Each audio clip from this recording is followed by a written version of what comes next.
Hello, fellow nerds, and welcome to Our Nerdiest Thing. Today, we are continuing our discussion of House of Flame and Shadow, the third book in the Crescent City series by Sarah J. Maas. We are talking about chapters 24 through 35. Reminder, this is a very spoiler-heavy podcast across all of Sarah J. Maas's books and series. So, listen at your own risk. I was getting kind of turned on, and then you did that horror voice. I was trying to be sexy. I got more monster under the bed. Sometimes that can be sexy too. Have you seen the Stuart Mackey video where he's like, you've been reading too much dark romance, and he's like, he comes in as a masked intruder, and she's like, I did not see that one. Oh, man. Deb, will you please tell us all about our nerdiest cocktail? Of course I will. Tonight's drink is named Ruhn's Joyous Tears, which Whitney came up with this, and how fucking dare you? It's Joyous Tears. I know, but that tore me up. Well, it was either going to be that or like Ruhn's tiny baby hand. Like on Deadpool? Yes. But I thought that was too morbid. That's fucking hilarious. Okay, so tonight's drink is called Ruhn's Baby Hand. It's called Ruhn's Joyous Tears. And look, it's even blue. I love it. Very summery. So it's themed after hearing the voice of your BFF. And this drink pairs well with badass sprites, slaying Anasteri, and reunions with crappy dads. And it may cause you to hesitate too long to say, Lydia. That's how I heard it when I read it. It's a really good summer cocktail. It is, yeah. It's light and airy and makes you feel all warm and happy inside. Yeah, it's good. And the recipe calls for rum, but we were just talking out there. You could put vodka, flavored vodka. Like, you could mix out a different I recommend clear the rum spirit. for summer. It was good, yeah. Yeah, rum works. is a summer spirit. It is. It was very excellent. I highly recommend it. Mindy, it's time to share The Wheel Has Spoken The wheel for our has 30-second spoken. recap. Whose turn is it? The lucky winner is Deb. It's Deb. But I already had to talk about a cocktail. I think you should go. Just go. No. Okay, is my timer ready? Oh, nope, it's not. But it will be in right now. Okay, ready and go. Bryce, Nesta, and Azrael speak with the Asteri female from the crystal sarcophagus, and then they flat out kill the bitch. Bryce can suddenly create lasers and a portal to go home, but shit, she lands at the Autumn King's house. Ada shows up in the dungeon and tells Hunt that Regulus stole his lightning to resurrect someone, and that the Asteri plan to kill Ruhn first. Ethan visits the House of Shadow and Flame to find a necromancer. The Autumn King has some sort of light contraption that he uses with the swords, and he wants to use Bryce's power to presumably kill the Asteri. The Hawk arrives to take Hunt, Ruhn, and Baxian to Regulus, but the Hind shows up and shoots Hawk right between the fucking eyes. Yeah, she does. And then the rest is about them escaping. Yeah. That was good. Yeah. I really thought I had it down that time. You all, 30 seconds is not very long. It's not very long. It goes really fast. Every time I have to do the recap, it reminds me of the time when I was in high school. I had to give a book report, and we had like a 10-minute time limit or something like that, but the teacher said you have to watch the clock. I'm not gonna like give you a signal or anything, and they let me stand up there and talk for like 25 minutes, and I'd like to say I'm surprised, but I'm not. I know, right? I had no idea, and I got like a lot of points taken off that because I didn't stay within the time constraints or whatever, and I was like, all my friends, I was like, none of you signaled me that I was standing up there for twice the time. But she's never seen your From Blood and Ash PowerPoint. She would probably be really proud of that. I know, but we asked you to speak for 30 minutes and you spoke for 2 hours. Actually, I don't think anyone asked me to speak at all. I was like, this is happening. By the way, I made a fucking PowerPoint. You guys were just nice enough to let me do it. I actually thoroughly enjoyed it until you got food poisoning. Yeah. Yeah, that was rough. That was rough. It was harder for you than it was for us. Yeah, it was. Well, Mindy, anyway, will you please share about our nerdiest vocabulary? Of course I will. I'm excited about this. Yes. So really there wasn't a ton to pull from, but I did, that she mentions Enalius. Enalius? I know. I don't know how to say it. Yeah, I keep hearing alias. Enalius. I keep wanting to say Enalius. Enalius. I'm going with Enalius. Let's do it. No, I think I'm going to say Enalius. Sure. But it does sound like an alias, but whatever. Anyways. An alias. Dun, dun, dun, dun, dun, dun. Maybe Conspiracy. that's a clue. No, I'm thinking Jennifer Garner. Yeah, I was too. So he was the first Illyrian warrior, and I think Whitney's going to tell us a little bit more about where we find out about him. But in true SJM fashion, this name is definitely on purpose, right? So It always is. It always is. In Greek mythology, there is and I don't know how to say this either, but it looks like Enalius or Enalius. It's got a Y in it, like between the N and the A. And he was, depending on what text you look at, either by name of Ares himself, who is, of course, the Greek god of war, or his son, who is often seen as the god of soldiers and warriors. Ooh. Super, like... Okay, well, attracts, I'm excited right? because I don't remember who the fuck this person is. Well, I think Whitney's going to enlighten us a little bit more on that. Yeah, I actually did my deep dive on this because Vesperus, in the beginning, basically, of that fight scene, when she comes out of the coffin, she's trying to tell Bryce and Azriel and Nesta what to do because she... Did you notice that she crawled out like a spider? Yes. That freaked me the fuck out. How gross is that, Yeah. right?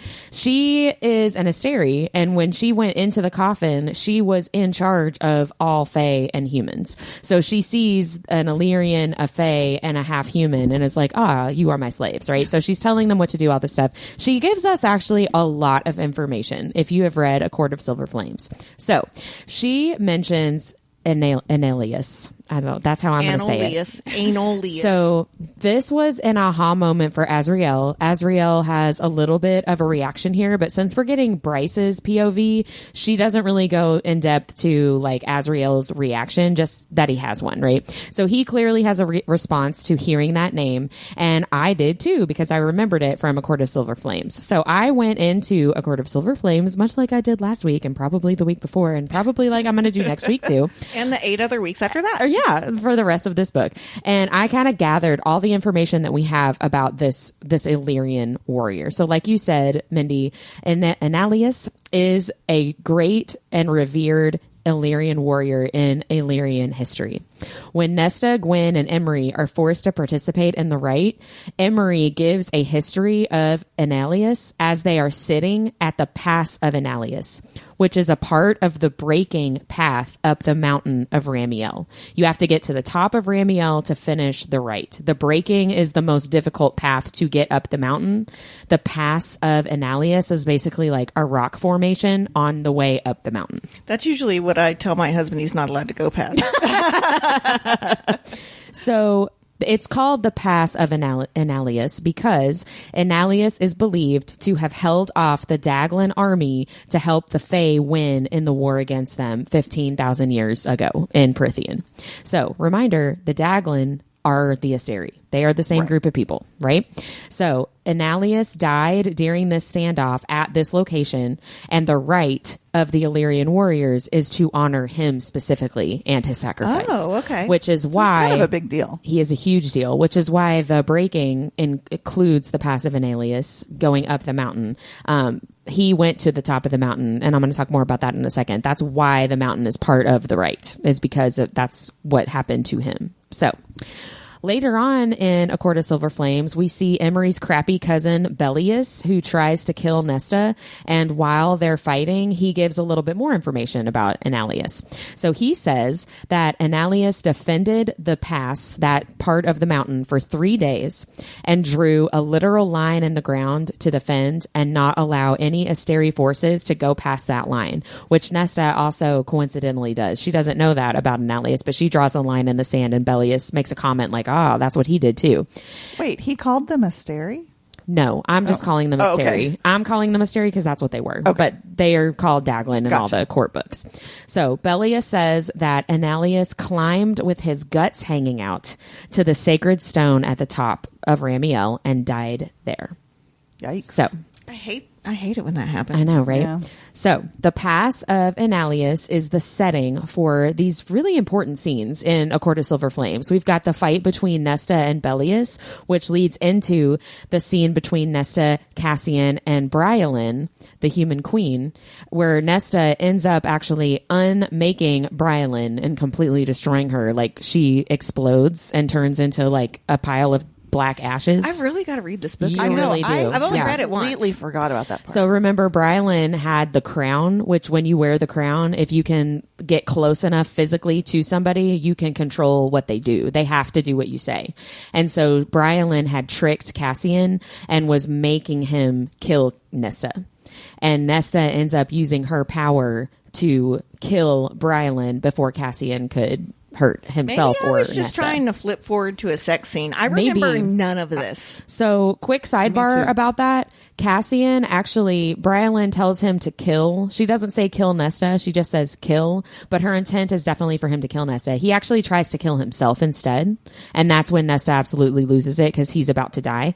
So, I just want to point out that Cassian's love for Nesta and their mating bond allows him to overcome the power of the crown, which is a dread trove power, but also we now know that that is Asteri power. Right. Which is the most powerful of all the powers of anything we've seen in any of these books. So Cassian's love for Nesta was stronger than Asteri. That doesn't make him less hot. I gotta say. That's what I'm saying, right? Like, that's pretty amazing. And also the mate bonds, like how that's a pretty powerful thing, right? Well, and that ties So- in with through love, all is possible. Right. So just a sidebar, that doesn't really have anything to do with Enalius. I just wanted to throw that out there because Cassian is hot. So, so anyway, so I'm going back to Vesperus here in Crescent City, House of Flame and Shadow. So when Vesperus mentions Enalius, she tells us that the truth teller dagger belonged to him. She clocks that as Azrael has it and says that that belonged to Enalius and is like, where did you get that? Did you get that from him? So that reveal that the dagger belonged to Enalius tells us not only who the dagger belonged to, that also tells us that Enalius was a friend of Theon, the first High King, because he had the dagger because it was his friend's, and he took it when his friend died. So, Okay. when Celine tells us So was about... Theon on the mountain then with him? I don't know. That I don't know. But when Celine tells us about Theon making his star sword and he made it with the cauldron, there were two unidentified figures in that scene as well. Right. That was And one of my questions. And Celine just was like, there were other people there too. And I just wonder if Enalius is one of those Yeah. people, and perhaps Truth Teller was also made in the cauldron. Oh, that would be interesting. Because, well, I'm going to get to that in a second. So I'm getting ahead of myself. All right. So Vesperus also tells us that the Asteri created the Illyrians. Did you guys catch that? I did. Yeah. So she missed she calls Azrael basically a foot soldier and says that the Asteri created you from night and pain. So in previous books, other characters have talked about, well, what is Illyrian? Like, what does that mean? And it's always been kind of this weird, like, nebulous, vague mystery. Well, they were created by the Asteri to be soldiers for the Asteri. That's where they came from. Wow. The joke's on them, motherfucker. Right? I know. So it seems our beloved Illyrians are a creation of the Asteri, made to be their soldiers, their protectors, their weapons, and have continued that sense of purpose through the history of the Night Court as soldiers for the different High Lords. Which I think is really interesting. Vesperus also says that Truth Teller has some kind of power that Azrael does not know about and or does not understand. I caught that too. Yeah, I caught I that was one. like, Yeah. so how are we misusing this sword? Right. Or like not just using it to its potential or whatever, which is why I question if Enalius is one of the unidentified people when Theon made his Right. sword. I wonder if the dagger came from the cauldron. Like, where did that power come from? Was it made by the Asteri? Was it Right. made by the cauldron? Does Enalius have power that he somehow like imbued into his Right. own dagger? Like, that's just a lot of questions there. And we don't have answers establish that as of right now. So that's just a mystery that maybe we'll never find out. So this also raises the question of the nature of Enalius's powers. If the Illyrians were made by the Asteri, Illyrians in general, based on the other Court of Thorns and Roses books, we know that their power generally is a killing power. That's what Feyre is told in A Court of Mist and Fury. I think Azriel, I can't remember who, but I think it was Azriel or Rhys that told her that. And they used the siphons to basically like focus and concentrate that power to like a specific location or place, right? So I wonder, Azriel has some kind of additional power with his shadow singing and his shadow magic, right? So I wonder if Enalius also had some kind of other power like that was imbued into the Truth Teller dagger. And that's what she's referring to. Okay. But again, mystery, not totally sure. It is, like I mentioned before, it's possible that the dagger was simply made by the Asteri, because Vesperus says the Illyrians wanted to use the Asteri's weapons without understanding what they could actually do. You wanted to use our weapons, but you had no concept of what they could actually do. So I wonder if the dagger is one of those, right? Like you could make an argument for any of these possibilities based on what the book says, but there's not anything clear one way or the other. Either way, this dagger has powers Azriel is not tapping into. And Azriel seems to have some kind of connection to Enalius, because otherwise, why would the mother or the cauldron, or however you want to say it, why would she have brought the dagger into Azriel's life, into Azriel's possession, if there wasn't some kind of connection there, right? Like they're always talking about fate and like the mother does all these things. Like there's a connection there that we just don't fully understand. My prediction is that when the next ACOTAR book comes out, if it does focus more on Azriel, I thought like, you're going to say if it ever does come out. if it ever does, but if it does focus on Azriel, like people think that it's going to, I think that we're going to learn a lot about him while also learning a lot about his dagger and about Enalius. Like I want to think know all about his dagger. I'd love to know about his dagger. I think it's all connected. So Do you think I it hope has that I'm right special about powers, that. his dagger? Do you think it emits? I mean, I think the fact that his wingspan is as big as a freaking cave, that's a power in and of cavern, itself. not cave, cavern. Is that bigger? Yeah. A cavern's bigger than a cave? Mm-hmm. Yeah, a cavern is like the opening in a cave. Oh. That's what was my nickname in high school. Just about to make that joke. Whitney the Cavern. Anyway, Robbie doesn't listen to these episodes. It's fine. Also, nobody called me that in high school because I played Dance Dance Revolution for fun. So that was not happening for me. But anyway, You know what's my dream? so we can cut all that out. No, we can't. Not on the video. We can't. You know, it's my dream to have a Dance Dance Revolution machine in my basement, right? Like legit. I used to be really good at it. Whitney would be here every. That's okay. We would be I'm so probably too fucking old. skinny. I'm too old for it now. No, Harper I'd and probably I pee my pants trying to Harper do and it. I went and played at Rec Bar one day, and we left with our hair wet. I mean, it is a workout. If you do it right, it's a if workout. you get a but- perfect score like Harper and I did, you will leave sweaty. Yeah, so lots of connections there. This little bit of information that Vesperus gives. I mean, the Illyrians are an Asteri creation. Yeah. Like some of these like demon creatures are. I mean, like that's kind of crazy. And I saw somewhere online, I don't remember. Actually, I'm going to wait and not say that. Never mind. This might be a spoiler because I saw something online and I was This like, episode is spoiler heavy, Well, but no, is but it beyond these chapters? I think it might be beyond Okay. these chapters because I saw something and I was like, I mean, I guess that logic makes sense, but I don't understand why we're leaping to this conclusion based on what Vesper said. But now I'm realizing that maybe it's something that comes up later in the book, so I'm just going to not say that. But the Illyrians were created by the Asteri. The dagger belonged to this famed Enalius that Azrael has had in his possession. He was given it, I think, by Rhys's dad. Rhysand's dad ended up giving him that dagger. So just lots of mysteries about this weapon and why Azrael has it, right? Like, why did Fates give it to him? Well, he doesn't have it anymore.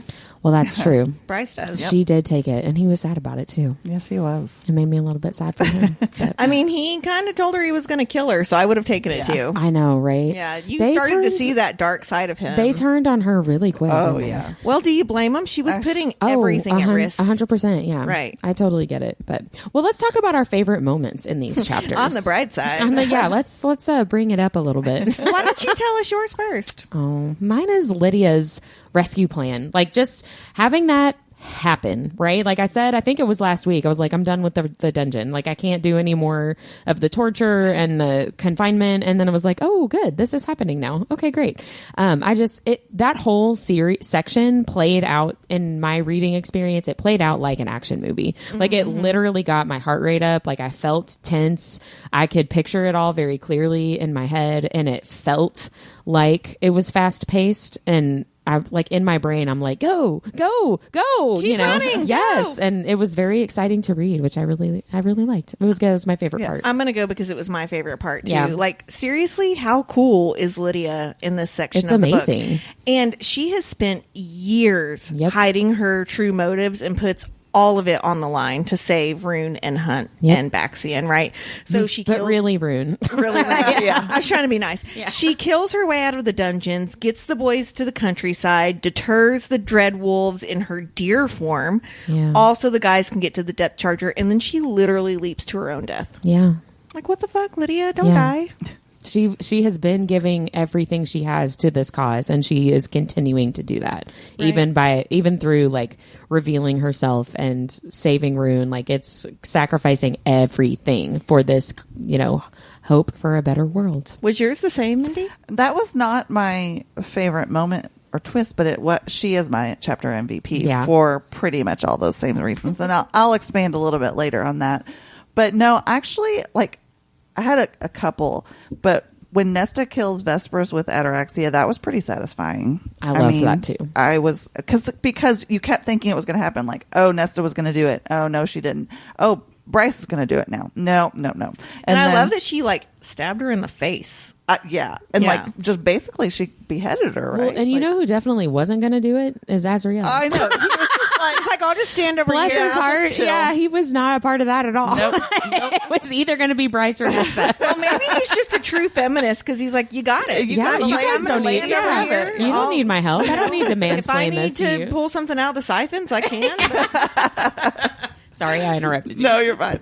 But the other one was, I just really enjoyed the moment when Bryce and the Autumn King are like doing an answer for an answer game, and how Bryce is just so defiant of him, and she tricks him like several times into like asking questions and using his turn. Yeah. So she like unintentionally she gets way asking more something. information out of him than he gets out of her. I Yeah. just think that was She also Choice. uses his arrogance against him. Yes. Like Yeah. she's pretty much like, oh, really? And he's like, well, yeah, let me tell you why. Yeah, exactly. Yeah. That actually leads right into my least favorite moment. Oh, yeah? Because it was every single scene with the Autumn King. Yeah, he sucks.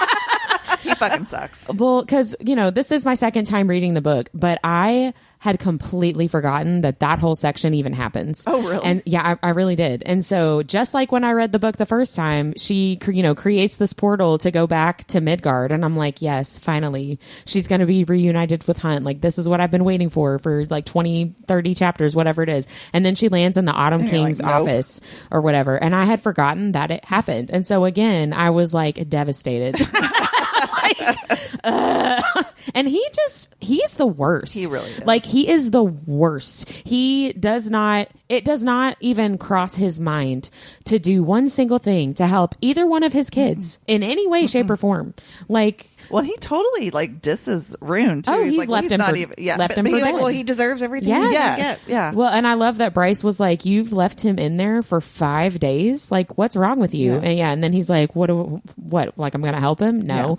And then Bryce, he's not doing anything to help her. It makes me so furious. I hate him. He's the worst. He's a douche. Mine has some to do with the Autumn King now that I'm like looking at it. But so trigger warning.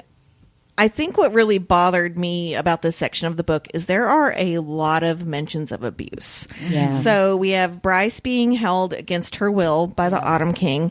Bryce finds the burn cream in Ruhn's bedroom that he used to use after his father used fire magic on him as discipline. And then we have Pollux telling Lydia that he'll fuck the disrespect out of her and tells her like out of her bloody cunt, which is so gross and like so disrespectful. And so, and you know, we've talked about this before. Sarah J. Maas's books, like they're quick fantasy reads, and I think people think they're like light, but they deal with some really heavy stuff. So for me, I think it was just all of the abuse in this section. Well, and Sarah J. Maas is good, in my opinion, about writing about heavy stuff like that without it feeling like a very special episode of Crescent City. You know what I mean? Like Thursday after school special. Yeah, like it's not super cheesy. It's not very heavy-handed. Like it works with the characters writes it in the how world. Abuse happens. Right. And you know, we talked about this in ACOTAR. That's like season 1 if you want to go listen.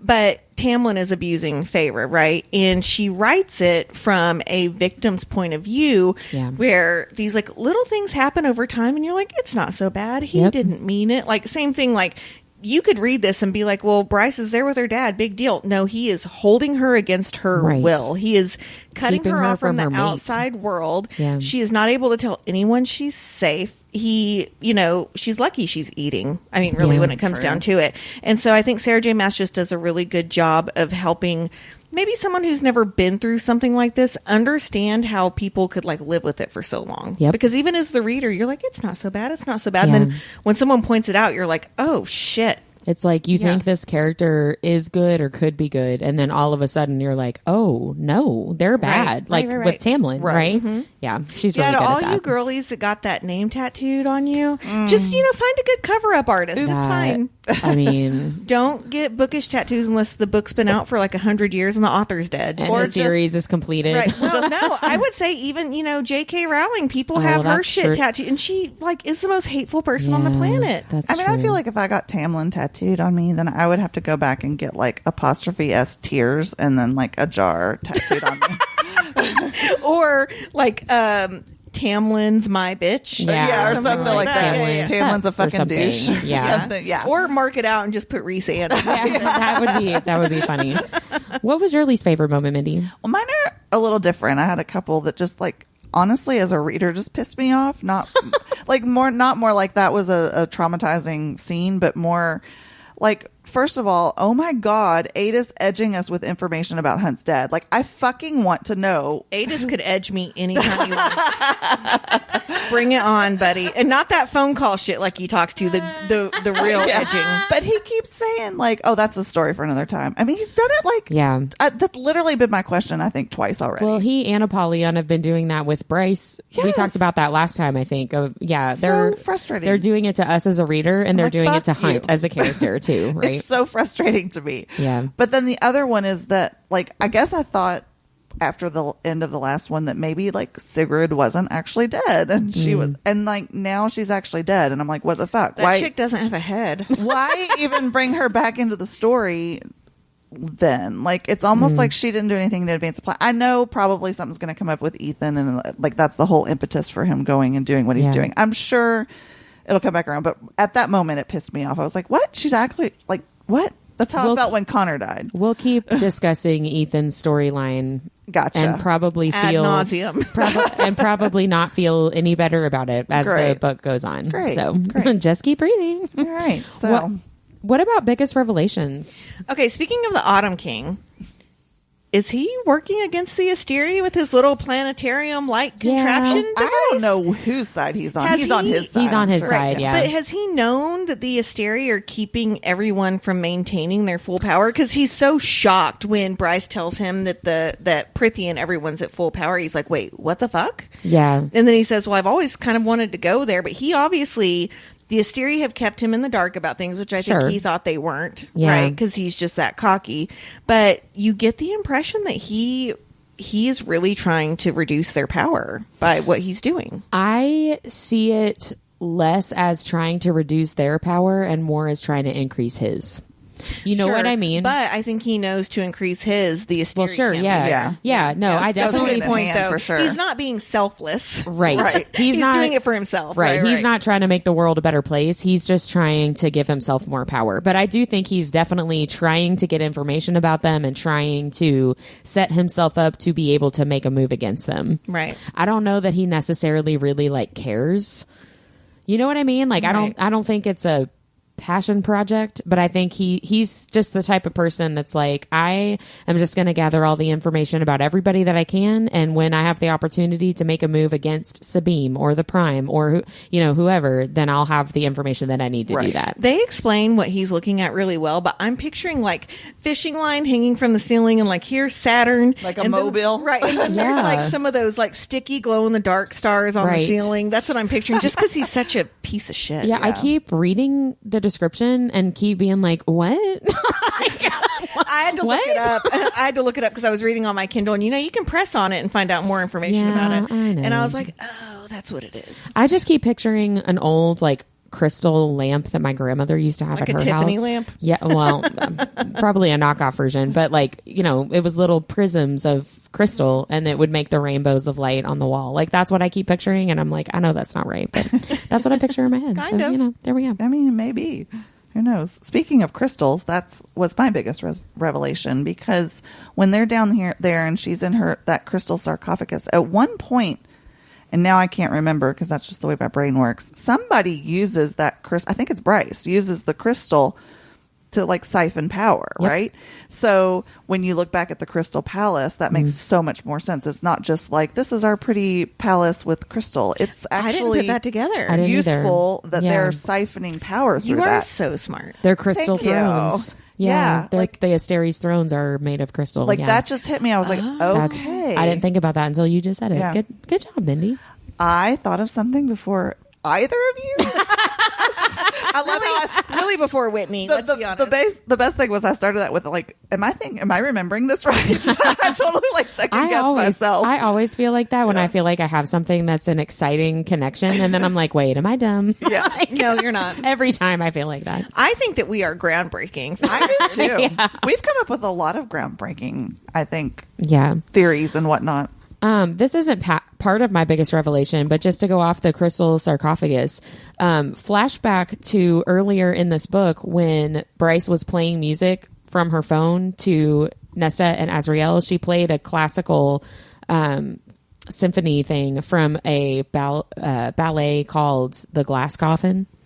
Interesting. And I mentioned it, and then was like, we'll talk about it later. And I just wonder, it seems like nobody but Thea knew that this Asteri was down here. Yeah. And I just wonder if the glass coffin was somehow she asked somebody to make a piece of art or something that got moved over to Midgard. You know what I mean? Right.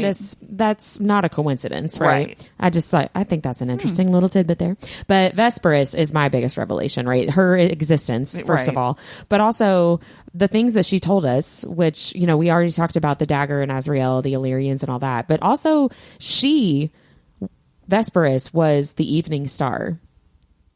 She was called the Evening Star, which I had always thought of the Dusk Court being named after Thea and Thea's power, but it was named after this Asteri and her power. So the Dusk Court power that Bryce has from Selene is at least kind of connected to that Asteri.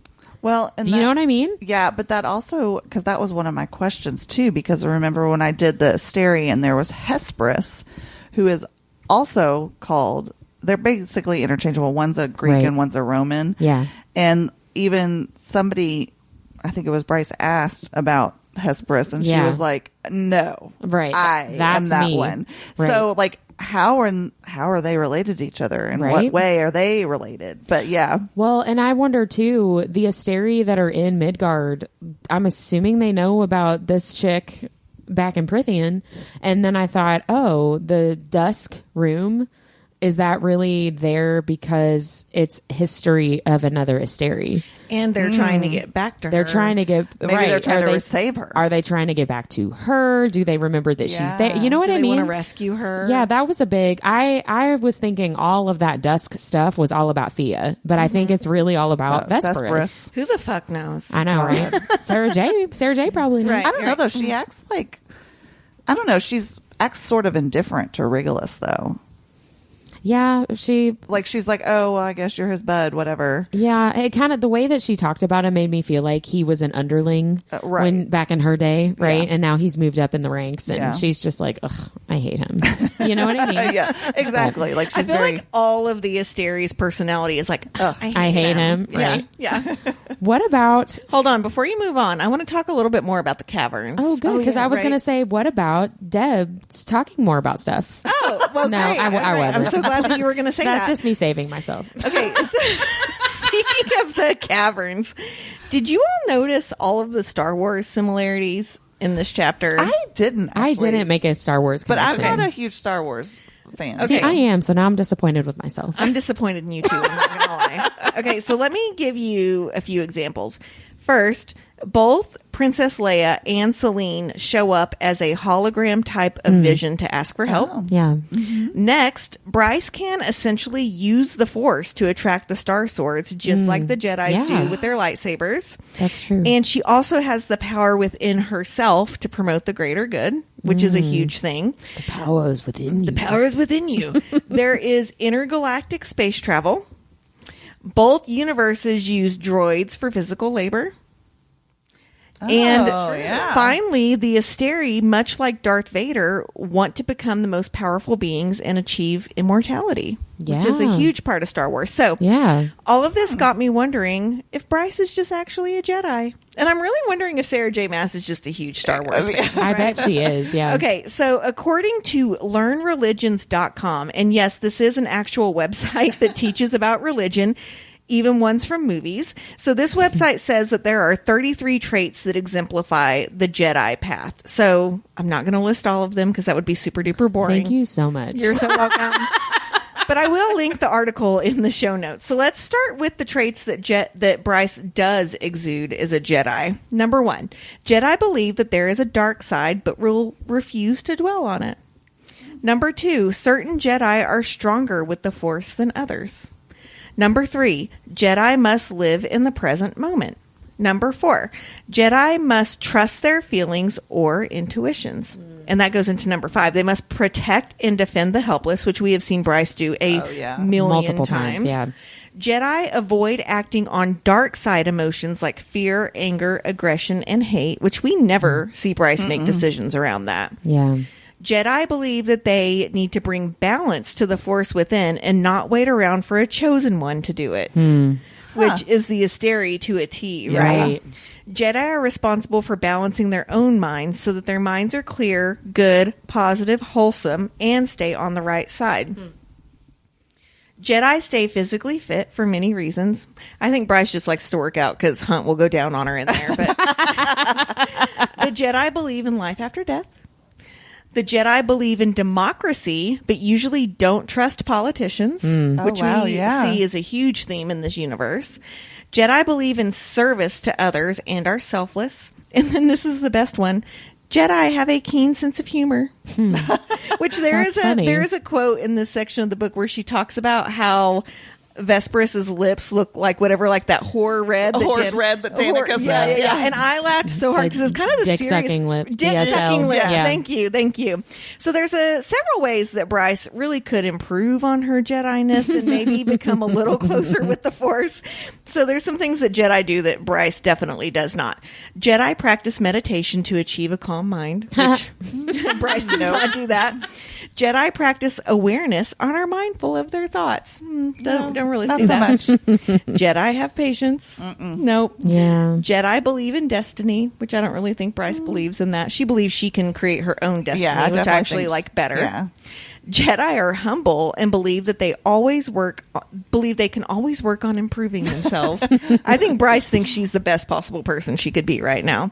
And then Jedi can see the future through the Force. We haven't seen anything like that with Bryce. But I really, once it was really her getting the truth teller, how like it kind of came to her via the Force, that I was like, this is some Star Wars shit. I mean, it is. And I couldn't stop thinking about it. There's so many similarities, especially between the Asteri and Darth Vader. Oh, yeah. I could do a whole deep dive just on that. Yeah. Right? On how good to evil and all of that. Yeah. That's so funny. SJM, if you're a Star Wars fan, we want to know. Let us know. When we interview her someday, we're going to ask her that question. Yeah. We'll need to start a list. That's the number one question. First, before we start talking about any of your books, are you a Star Wars? Yeah, do you like Star Wars? That will be my nerdiest thing of the week. Let me tell you how I've compared all of your books to the Star Wars universe. Found parallel characters for all of your characters as well. That's funny. Thank you for doing that, Deb. Yeah, that was I'm cool. disappointed in myself that I didn't see that the Force. Especially, I love you less as a friend. As you should. Maybe we'll just watch Star Wars this weekend. Oh, yeah. Wouldn't that be nice? That would be nice. So let's talk about our favorite scene. Normally we talk about spicy scenes. There hasn't really been one. So what was your all's favorite scene? Mine was the same as my favorite twist, and it's Lydia. Like the whole escaping and helping everyone survive thing. I said that too, but I specifically really enjoy the car.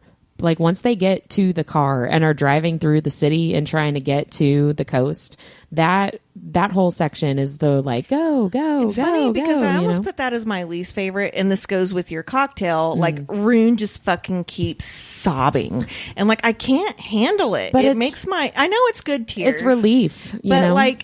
For him to cry, right, and to show that sort of vulnerability, right, and to almost that's why I liked it. I think sure, but I'm not a vulnerable person, so I'm like, oh my god, if I was crying in front of everyone like that, I know how bad it has to be. Yeah, right. It bothered me. I thought it was really sweet, hearing his best friend's voices. I didn't remember that it was just hearing Declan's voice on the radio. That was sweet, and I had remembered that Flynn was waiting for them in the car. Not in a different car and just driving up hey, which is a lot funnier. Yeah. Right. But I think that's why I like it that moment so much, because it's just that relief of I thought I was gonna die, right? I did not think I would ever see you again, hear your voices. No, I was done. Can we point out too in this whole section how Baxian knew nothing? I know. And I had forgotten looks at that. Lydia and he's like, "What the fuck is happening?" I had completely forgotten that Baxian did not know anything. I guess I assumed or just misremembered that when she helped with the harpy but he was passed out, I guess. Right. Yeah. I had was. completely missed that. So I kind of felt bad for him a little bit. He was I'm feeling a little on the outside again. He is literally the only one who has no idea what's going on. Then he's like, you know what? I'm going to get up on this machine gun. Yeah, he was there for it, right? And he was. Literally the machine gun falls off and he's holding on to the back of the vehicle. Yeah. I'm laughing so hard while I'm reading this. And I know we're not supposed to laugh, but it was a little bit of comedic relief. It was, yeah. Some lighthearted moments. What was your favorite scene, Mindy? Well, I actually sometimes I'll look at spicy scene and I'll think that my favorite sassy Bryce moment. Oh yeah. And so mine was when Bryce tells Vespris to get fucked. She's highlighted that too. She's telling her stuff to do. She's like, well, get fucked. Yeah, that made me laugh. Typical Bryce. Her sass made me laugh a lot. Well, we talked a little bit about chapter MVPs. I had two. I picked Lydia and Nesta. I picked Lydia. I know, right? I'll probably pick Lydia every single week. And Nesta. And Nesta. That's right. Lydia for her, just the escape plan. And really, she just had the balls to do it, right? She made it happen. And I just think that's fantastic. And Nesta killed an Asteri. So, I mean, hey, the only person we've ever seen do that or heard of do that is the Apollyon, a prince of hell. Yeah. Right? So that's pretty fantastic. They're just, both of these characters are complex. They are strong. They are misunderstood. And they're really vilified by other characters when they are actually badasses that save everyone. Right. And deserve to be made into goddesses. So that's right. Those are my MVPs. Well, I had mentioned already that Lydia is also my MVP.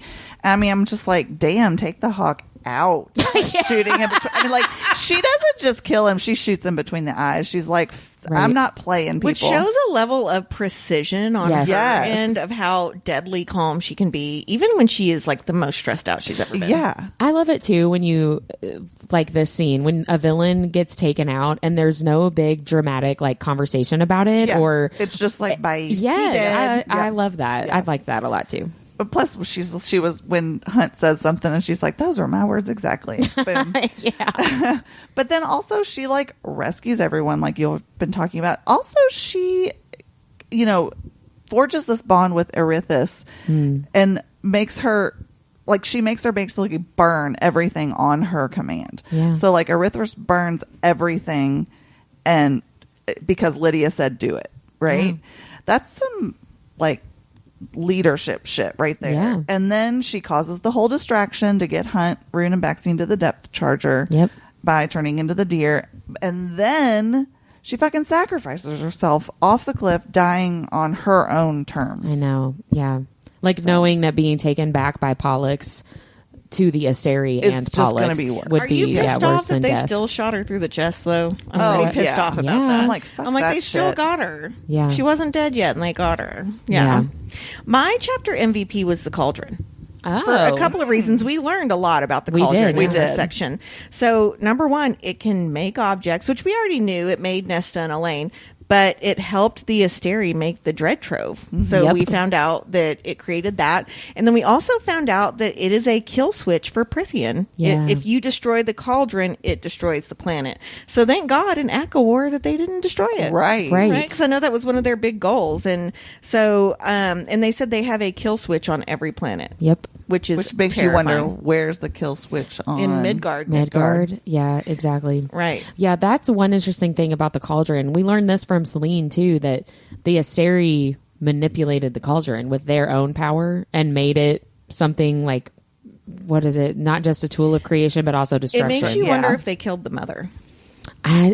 It's interesting to me that the cauldron could be like tainted like that. Yeah. But Well, all good power can be. well, yeah, I guess that's true. Yeah. That was deep, Deb. Bless. What about your favorite secondary character? What was yours, Whit? Mine was all 4 of the sprites. Mine too. Yeah. Mine too. Yeah. So you talked about, how did you say Erithis? She blew up the spine, which was the distraction, as you said, for the rescue. But it also was a tactical, logistical blow to the Asteri, right? It was supposed to be helpful for the rebellion. But also the other 3 sprites, I didn't write down their names. They set the meat market on fire after all the bullcrap the Viper. But they were just like, they're like, yeah, we set it on They fire. just did it. Yeah. They're like, go. We just set that on fire. Yeah, we got to get out of here. That made me laugh. Speaking of Legally Blonde, I wrote, they were like, Elle Woods, and they were like, what? Like, it's hard. Yeah. I'm taking the dog, dumbass. Yeah, I love that they did that just on their own. They were like, no, this was crappy what you did to Ethan, and we're going to blow up your stuff. Yeah. But they feel like little grandmas were like, well, you deserve this. Yeah, Now they have to burn down your meat market. Yeah. They've got like candies in their pocket and shit. The Werther's original. Yeah. Well, and I want to point out, too, they really have become some of the bravest characters in the SJM universe, even though in this universe, they're the lowest type of creature. Yep. Right. So I have to give a shout out to my girl, Lehaba, because she's also a very strong sprite that saved Bryce by sacrificing herself in the first book in the series. Yeah. And I actually came across a theory that I'm going to link in the show notes that Lehaba is actually the sentient spirit in the House of Wind in Prythian. And there's a lot to back that up. So I'm going to link it in the show notes so everybody can go read it. I didn't want to get too deep into it. But I'm just going to say, yeah, that's what that is. I want to think that she helped Nesta become stronger. And she's like, bitch, you're better than this. She totally would. Yeah, And she would. She absolutely would read smutty I was going to novels. say, she would give everyone smut. She would. Yeah. Oh, So- I'm going to have to read or I know, watch I or know. whatever it is. Yeah, That's- I'm interested to read that too. That's fantastic. Did you guys have any favorite quotes? Always. I only had 2 this time. I only have 2 this time too. I'm not a rule breaker. I have one. Well, then you get to go first. Okay. Mine was, let's just say that I know a female that could wipe your sorry ass from existence without even breaking a sweat. And that's Bryce to the Autumn King speaking about Nesta. Yeah, I enjoyed that one a lot too. And one of mine was from Bryce to the Autumn King too, when she says, "You might want to reconsider before packing your bags. They don't take kindly to assholes." Yeah. And then his response is, "Your journey hasn't impacted that smart mouth of yours, I see." Yeah. Like, I enjoyed nice, that. nice. And then my other one was when Vesperus says to Az, "You don't know how to use it, do you?" about the truth teller. And he responds, "Pretty sure this end's the one that'll go through your gut." Yeah, I love like sassy that one too. Azrael. That was And in my top according to 5. SJM, he does know how to use it. Yeah, well, I can't wait. All of them. Yeah. I had 2. They're both from kind of secondary characters. First, when Jezebel meets with Ethan in House of Flame and Shadow, and she says, "I can assume things are not going well for you." That made me laugh. I was like, I mean, to put it mildly, Yes. you are He's correct. in the House of Flame and Shadow. Right. Yeah, like, it's been pretty rough. much all the vampires are looking at him like he is a snack. Yeah. Right. Yeah. I mean, And he is then- a snack. Therian, when, bless him, Ruhn is like freaking out about Lydia and is like, "Help her," Therian says, "Always happy to provide the heroics." And I wrote Well, down, that's good because you've not. in a while. right. I wrote down, "There's my sassy Mer." I know, right? I was Because you like- had said last time, I think, Deb, about like, "Where's the guy that said legs?" And I Yeah, was like, right. "That's That's him him. right There he there," is, right? peeking I loved through. that. Yeah. Yeah. So I feel like this is a loaded question. Did you say your favorite quotes? Mm-hmm. Oh, I'm sorry. That was like last episode where you're like, "Deborah, did you say that?" And I'm like, "Yep, 30 seconds ago." Yep, I sure did. This is a loaded question, but do you guys have any questions? So a lot of the questions I had, we've actually all had these questions during this episode. The one question I have is, what is the middle that Vesperus speaks of? She says it's where the unwanted go in Prithian. I thought she was talking about the literal middle. That's what they call the space of land where the Weaver lived. Oh, that's called the middle? That's called the middle. Oh, because she says she's like dreaming of it, right? So Right. I had forgotten that. I thought maybe it was like another plane or something. Yeah, no, Okay. it's the no, it doesn't belong to any court, and it's where creatures can go and just like Be who They're they like are without exiled to that basically, area. yeah. What I find is interesting, though, is that Midgard is also the middle. Oh, that's true. I hadn't thought of that. Yeah. Shit's getting deep on this I know. episode. That's I know. true. My other question is, what's going to happen to Lydia? Did she die?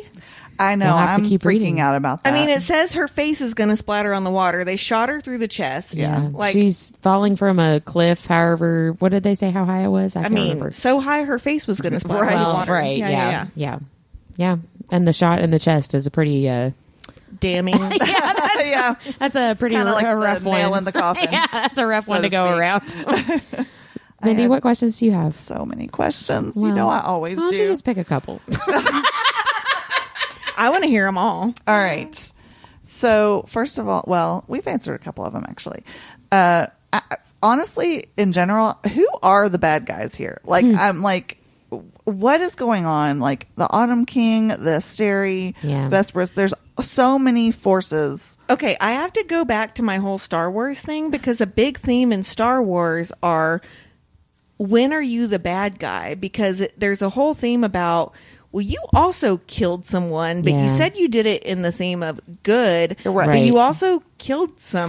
Someone. Right. Yeah. Right? And so I was thinking, like, yeah, Bryce kills an archangel. She fucking vacuums him up, which is like Yeah. one of the least empathetic things you could do to for sure. someone, right? Yeah. But we don't think of her as the villain because she's doing like the greater good. So that's a great question, Yeah. Mindy. Also, so they're talking about where the veil is thin and magic is stored, and they bring up the bone quarter. So is Valaris also like the bone quarter? Because then she says, You know what I wondered? I've wondered this the whole time about the thin points. Is that pool that Tamlin and Feyre were in the Spring Court, the Starlight The Starlight one? pool, Because yeah. it has never come up again what that is. That's And he true. tells her, don't go under the water. Remember that? yeah, I just that got me thinking, like, where are the other? Because she shows up in Valaris, right? Like when Bryce falls into She their shows up next to the river house, Right, the estate. okay. which I mean is, In I Valaris, guess, right? technically It's in Valaris, but yeah, so I mean, anyway, so I guess I mean think I'm- she showed up where the truth teller was. well, I think that's true. that makes Yeah. sense. Yeah. Yes, that makes sense. But if that's where the veil is thin, and I don't know. Also, I'd love Hold on. Knowing Rhysand, he built that shit there because of that and hasn't told anybody. I don't think he knows about that. Rhysand always acts like he doesn't know shit. Well, I think there's a lot Vesperus and Celine shared that he literally doesn't know. Yeah, true. Also, who informed the Autumn King that Bryce was on a different planet? And because he says he knows that she was Well, that's there. what I was saying earlier, that the Asteri, he feels like he's in the Asteri's back pocket, but then like he finds out that these Fae are at full power and they've not told him. I don't think he actually knew. I think that he heavily suspected, based on all the research that he has done. He knows that there are other worlds out there, and based on the way the Asteri handled the situation, because remember they said like she's chosen to vacate Midgard, Also, like the way they said it. She Right. falls out of thin air in his house. Well, yeah. Like, but can you before imagine us that, sitting right here and then just one of our kids just falls out on the floor? I'd Yeah. be like, oh, you must have been on a different I think planet. that he had an idea of what was going on, and then her appearing like that confirmed what he thought was going on. I feel like I was thinking that too, and then I went and I thought I wrote it in my notes, but I did not. So anyway, I'll have to go back and look at that. But I feel like there was a point where he said, and it made me think there was something else he said that made me think that. But I don't know. I guess really ultimately, like, what is he all about? What is he? Yeah. What is his end game? He is a mystery a little bit. I also kind of wonder why Bryce, like, she kind of brushed it off. She's like, well, I guess I'll just tell him all about the Asteri now. Like, if it's fine to tell it now, why wasn't it fine to tell it earlier? I don't know. Maybe she doesn't trust him. She still doesn't trust him. Like, I don't know. I thought that was kind of a weird, didn't go along with her personality, and it was just like, oh, well, we've got to tell him somehow. So Bryce is just going to tell him. I think too, her telling the Autumn King everything the Asteri is doing is going to motivate him to help to True. preserve his own Maybe power. she's trying to tip You know the what I scale, mean? like, in her favor. Yeah, because she knows she's going to need help. And then the only other thing that confused me, so they're leaving when Ethan and all them are leaving the meat market after he kills Sigrid. The sprites say that the Viper Queen engineered everything and that they used Ethan, and he replies that he played right into her hands. Yep. So I'm still wondering what exactly is the Viper Queen's gain here. Like, Sigrid dying helps her how? Because she can control Sabine? Or she's such an enigma to me. I still don't know what her end game is either. I don't really know, but at this point, my assumption is that it has something to do with the Viper Queen's relationship or lack thereof with Sabine. Because, was it Bryce? Somebody had a conversation with the Viper Queen about, no, it was Ethan, because they had attacked Sabine at the beginning of this book, and she was like, they talked about whether or not she was dead or whatever, and she was very cagey about, like, did you wish that I killed her? You know what I mean? And so I feel like she's doing what the Autumn King is doing, right? Gathering information about all of these people so that if and when she needs to make a move against somebody, she has the information to do it. So if she has information about the Fendir heir getting killed, that's something that would be helpful in her relationship to Sabine. You know what I mean? True. That's what my assumption is. That But makes sense. I mean, I know she's only out for herself. we for don't sure. even know like what she is, like what True. manner of like creature, fae, whatever. We don't know what she even is. I'd like to know more about Who her. knows? Yeah. Maybe she's a serial killer that gets off on watching people fight and die. I don't know. Whitney's like, I'll watch that documentary. Yeah, there we go. Did you have any questions, Whit? I actually only had one question, and it's not even really like a question. I just feel like, well, okay. So Ethan, when he does not go onto Depth Charger and is like, I need to go try to fix this situation with Sigrid, he thinks to himself that Therion might be able to walk away from the consequences of his actions, but I can't. And I'm Why not willing in the to world do would that. He think that? And I said, isn't that a very unfair comment to make? Because Therion has made stupid decisions just like Ethan has, yes. But isn't the whole scenario with the Viper Queen consequences for his actions? From Therion's actions? Yeah. He did face those consequences. And also, was it not Ethan's entire passion project to free Therion and get him away From the consequences of his actions? And so once Ethan was successful with that, then he like makes this really snarky, judgmental comment about it. Do you know what I mean? Like, I just was like, wait a second, that's really crappy that you said that. Like, that's not fair. Is that even a fair statement? And I say no. So that's what, like, it's not really a question, but I was just kind of like, I don't understand why that was even in there. I don't get that thought process. I didn't think that was fair. So, Sarah J., I did not like that. But anyway, is there anything else you guys wanted to make sure that we talked about? We had a lot of info. We talked a lot. I will say I would, for something I was looking forward to, I also I would like for Therian to still stop being a whiny ass. But but we do see the glimmer of that.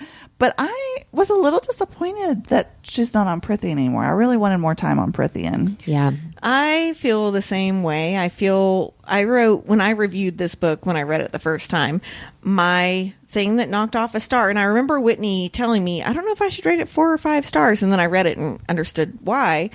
I felt like making it a multiverse was it moved the plot not to create a multiverse. Yes. Like it was for very different reasons. And so I was like, that's it? Yeah. That's all we get? I'm hopeful that in the future there's going to be more crossover now that has started in this book. But I felt the exact same way when she went back to Midgard. I was like, wait, what? Where's Feyre? Where's Cassian? Where's Rhys? Yeah, I was very disappointed. Yeah, I wanted way, way, way more. I wanted them to get out of the tunnels and go back to the river house. I wanted them to go and help her. Well, yeah, me too. Yeah. Right. But I think Nesta and Azriel are so freaked out about what she could possibly bring back. It's sure. And I get that. It's not in their mindset to help her. But like at the same time, that would have been really cool for them to all go back with her. And like, we're going to stop people from coming to our world. Yeah. You're not going to do this, actually. Yeah. No, I was disappointed by that too. Yeah. But. Boo. Well, I think that's it. Is that all? Yeah, that's it for this episode.